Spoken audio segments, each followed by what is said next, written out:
Hey there, all you filthy heathens. This is Kirk coming back to you again.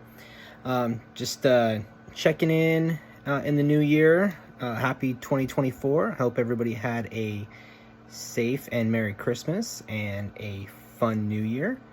And I hope you rang it in with people that you care about. So, so today we're going to talk about a few things. I went and spoke at my local city council meeting yesterday. I'm recording this on Thursday. So Thursday what's the date today? Thursday the 11th. So I'm recording this on Thursday, so I went and spoke to my local city council meeting. And I did something that those of you who watch my videos know. I did something that probably is a little bit surprising. I went to my local city council in commie-ass California, and I defended Donald Trump. So I've been very vocal that I am a DeSantis supporter. I am riding with DeSantis until the wheels fall off. He is by far the most effective executive this country has seen, probably in my lifetime. It's incredible what he's been able to get done in a really a state that is, as long as I've known, has been a swing state, a purple state if there ever was one. And he's gone in and not just made it red, but made it like dark red. It's probably more conservative than Texas now, and Texas has always been that state that's conservative. So hey, that's my take, and I'll get into that a little bit more later. Now, a lot of the stuff that I'm going to be showing you here today is on my Twitter page. If you want to get like my just basic breakdown and just opinions on things in general, my Twitter page at Heathen Kirk, that's where you want to go and check it out. I know it's called X now. I call it the X Twitter, but it's but that's the best place to go and get kind of my thoughts in general. My Facebook page is private. I do that for a couple of different reasons. Number one, it's where I mostly just keep in touch with friends and family. So I'm not big on having like people I don't really know on that page. Also, I've had to tone it down on Facebook because right after, I want to say in the middle of 2021, Facebook deleted my first account. They just plain deleted it. Didn't give me any warning, nothing, just said, nope, we're going to delete your account. All I did was share something during Pride Month that was from the Twitter, like official Pride Twitter account. I shared a meme, and apparently that got me canceled. So anyway, aside from that, but yeah, he has been Ron DeSantis has been the most effective executive, especially the most effective governor in my lifetime. So I, obviously going to support him for president. But I think if we're looking at the polls, Donald Trump's way ahead. And what I went to my city council about, remember, this is in California. The city council school board here they're all fairly moderate in my town, but when you get a bunch of moderate Democrats together, it might as well be Gavin Newsom just down here calling the shots. It's not great.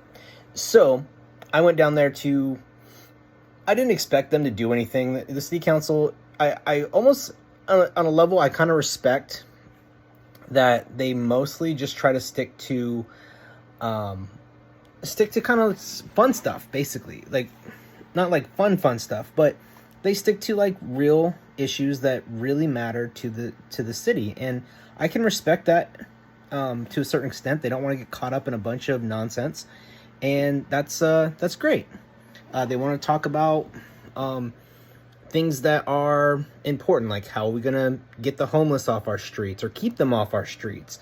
And there's been a debate about like a homeless shelter kind of being built and where to build it and where to move it, things like that. So I can appreciate they don't want to get caught up in a lot of the state and national politics kind of stuff, and I can appreciate that. But for me, it's more about going and saying the thing that is unpopular to people who believe who don't believe this is popular. So I decided to go and tell my city council that, what was happening here. Now, I didn't bring up Colorado. I didn't bring up, Colorado Supreme Court. I didn't bring up the Secretary of State in Maine. What I did was I kept my comments specific, and I'll let you see those right now. Hello, Madam Mayor and Council. Happy New Year. So I'm here today to call on this council to pass a resolution condemning the Lieutenant Governor of the state of California for her attempt at blatant election interference and attempted violation of the right of due process of law of an American citizen, which is a violation of the 5th and 14th Amendments to the U.S. Constitution. Full disclosure before I get started, I am a registered Republican. I did not vote for Donald Trump in 2016. I did vote for him in 2020. I am not supporting him this year in the primaries. None of that matters. The Lieutenant Governor sought to do was a greater threat to democracy than anything that happened on January 6, 2021. Allow me to explain. The Lieutenant Governor sought to just declare a U.S. citizen to be an insurrectionist without any charges being filed, without trial, and with the accused being denied the opportunity to cross-examine witnesses and refute evidence, which is a violation of the 6th Amendment. Could the Lieutenant Governor just declare any of you an insurrectionist without conviction of a crime or even a trial in order to prevent you from running for re-election or seeking any other elected office? No. The Lieutenant Governor also engaged in election interference by attempting to remove someone who meets all the constitutional qualifications to be president from the California ballot. She is every bit the threat to democracy her and other elected officials claim Donald Trump is. She attempted to disenfranchise potentially millions of California voters and thousands of Elk Grove residents by eliminating the ability of citizens to vote for the person they want. On top of that, she further demonstrated her ignorance of the Constitution by saying in her letter to the California Secretary of State that the minimum age to be president is 40 years old. For those of you who don't know, it's 35. By doing this, the Lieutenant Governor is also encouraging the same thing to be done to Democrats in Republican states. Her attempt to remove Trump from the ballot by declaring him ineligible by decree could easily be done to Joe Biden and any other Democrat in heavily Republican states or Republican-led swing states, which is currently being floated as an idea in the state of Missouri. This is inviting abuses of power by state officials all over the country by members of all political parties. It's such an awful idea that our very own Governor Gavin Newsom, said this was a bad idea. The Lieutenant Governor is a threat to democracy, not just at the national and state level, but a threat to democracy right here in Elk Grove. For this, she should be declared an insurrectionist and removed from office. Okay, not really, just kidding. But it is imperative that she be forcefully condemned for undemocratic ways so the next wannabe authoritarian knows to think twice. I hope this council will do that. Thank you. Thank you, sir. So what the whole point was to not bring up some other states, some other town, some other jurisdiction. No, I kept it specific to Elk Grove and California, which is, where I live. So now you basically know where I live. You could have figured that out if you've seen any of my videos. But I kept it to specifically what these people are in charge of. And what is happening to Donald Trump in some of these states where they're just saying, oh no, he is an insurrectionist. Well, you can't just declare someone an insurrectionist. And I made it clear that the Lieutenant Governor of the state of California is engaging in election interference. She needs to be called out on it. Just declaring somebody, especially when you're in an official position like Lieutenant Governor, and she's going to be running for governor in 2026. So she has declared a U.S. citizen an insurrectionist just because she says so. There's been no due process. There's been no trial, nothing. So she is trying to violate the 5th, 6th, and 14th Amendments of the Constitution by doing that. Also, she's just stupid. So I brought this up, and I just want you to see it. I'm going to show you it right now. Is that when she originally sent a letter to the California Secretary of State saying this California Secretary of State should look into any possibility, any legal way to remove Donald Trump from the ballot, and that that letter stated that the president, the qualification to be president is 40 years old. Well, no, the qualification to be president is 35. So either one, she's ignorant of the Constitution and therefore should not be discussing it, or she had some lackey write it up for her and didn't double check, like didn't even proofread. So she's about to make a huge, a huge public declaration that by fiat, someone should just remove a U.S. citizen from the ballot, even though they're qualified. And she doesn't even know the qualifications, or she didn't bother to proofread a letter. Absolutely ridiculous. And she timed it correctly because it came out a few days before Christmas, so she probably thought it would get lost in the shuffle. I didn't forget. I made sure I went to my city council and said this person needs to be called out. Now, I don't expect anybody in my city council to do anything. They generally don't like to make any kind of controversial comments. Like, again, the most controversial thing I've seen, there's two things that have been kind of controversial at my city council meetings since I've been going for about, I want to say 7 months now. The two most controversial things are people have been trying to get a second veterinarian hired at the city animal shelter. So there's that, and that's been a big thing of controversy. And there is they were trying to build a homeless shelter, but there was a lot of pushback on it about the location, about where they're trying to build it. Now they're trying to move it further out into like a more less densely populated area.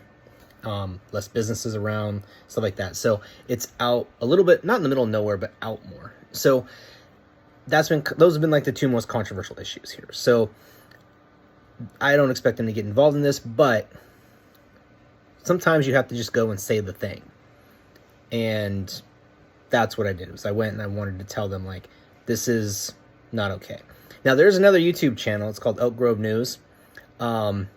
Yeah, I wasn't sure what side of the fence they are, but they decided to capture my comments and post it to their site. And first of all, they spelled my name wrong. Second of all, it's obviously a left-wing hack that runs that site, because they obviously think that January 26th, they called it a coup or coup d'etat. And I'm like, yeah, what a schmuck. So yeah, that's ridiculous. Anyway, so that's what I did. Let me show you the letter that the Lieutenant Governor of California sent, so that way you can kind of see it, so you can take a look at that. And I highlighted the important parts.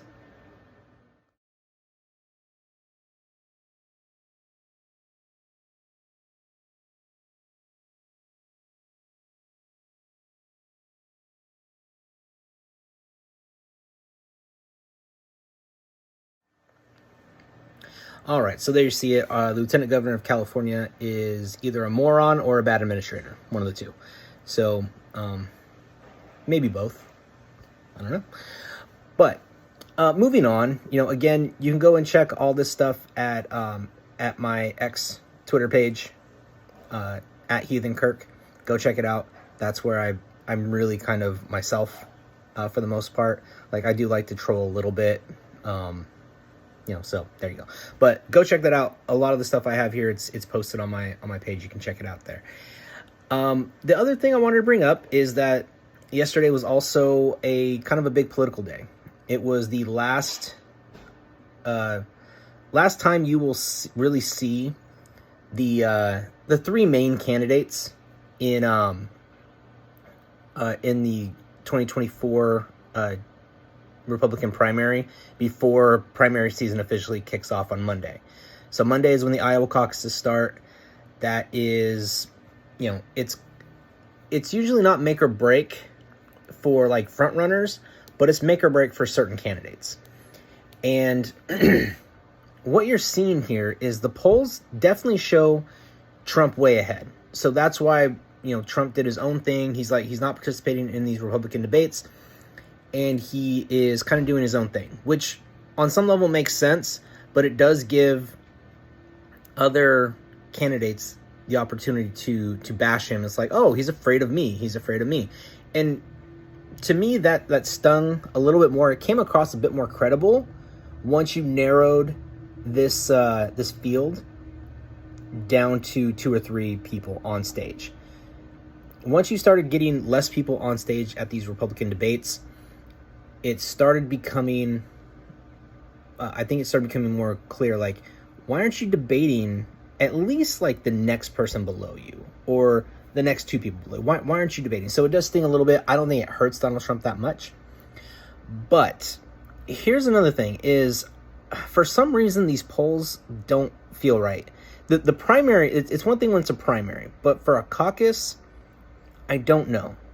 And especially in Iowa tends to reward the most conservative, the most conservative Republican running. The caucus system tends to do that. The caucus system for Democrats generally tends to reward the more left wing, but not like crazy left wing, but the more left wing. So that's what a caucus does, and it kind of shows how well you can mobilize people to turn out for you on election day. So it does have some bearing on how good your ground game is. So we'll see how that goes on Monday. But you got to see Donald Trump do his town hall on Fox News, and you saw a debate between Ron DeSantis and Nikki Haley. Trump was Trump. He like him or hate him, he's going to say some things that either are maybe not true or not quite all true. He's going to be funny. I mean, he's hilarious. I mean, he's basically like if you're like your crazy uncle, and if you don't have a crazy uncle, guess what? It's your dad. But it's basically if that guy was a billionaire and ran for president. That's basically what Donald Trump is. So he's always going. He puts on a show. He always puts on a show, and he's always enjoyable to watch. So people are going to recognize that. So it will not surprise me if he just wins outright in Iowa on Monday, and then just kind of carries that momentum all the way through the primaries. That won't surprise me at all, just based on how the polls are. But there is one guy out there who is trying something new in polling, and it caught my eye. It probably caught my eye more just because it shows DeSantis with a much closer. He's much closer in this poll to Trump than every other poll. But he's trying a new thing, which is, as far as I can tell, it's the first ever AI generated poll. And I'm not exactly sure how it works. I'm not exactly, looked into it too deeply, but the guy's name is Robert Salvador, Robert J. Salvador. So on X at Robert J. Salvador. He put together a poll, and it shows Iowa. It shows that Donald Trump still holds a lead, but DeSantis is gaining on him. Nikki Haley, even though in other polls she's like right there with DeSantis, she's actually falling. And then it shows Vivek Ramaswamy actually coming up, even though he's still way behind both Trump and DeSantis. So it's interesting, and we'll get to see how it plays out on Monday, the 15th. So I'm a little bit just looking at that going, we'll see how that goes. Is this kind of the future of polling? Does it work? Where are the kinks? Where are the flaws? All that stuff. So it's interesting. I'll let you guys take a look at the polling data that he posted.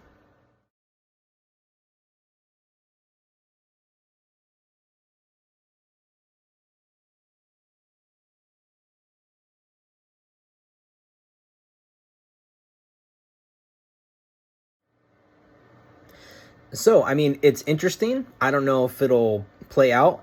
It's just something about the Iowa caucus. You have to be thinking who is the second choice for everybody.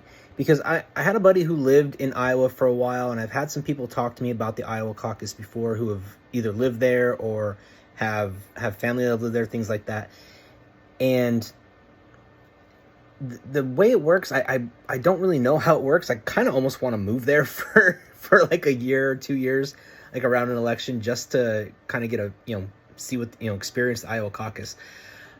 But it's basically you have to kind of find out who people's second choices are, because that matters. And sometimes they're third choice, because that tends to matter. And what a lot of people have said, especially in Iowa, is everybody who's voting for Trump, their second choice is Ron DeSantis. And everybody who's voting for Ron DeSantis, their second choice is Donald Trump. So that's basically how it works.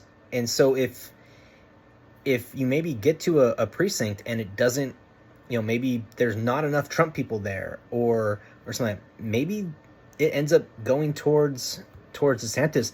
It'll depend on how much it goes to DeSantis if it does swing that way. Is it kind of one where it's like a clear win, but not a big win, kind of like it was in 2016? Ted Cruz beat Donald Trump in the Iowa caucuses. So we'll see.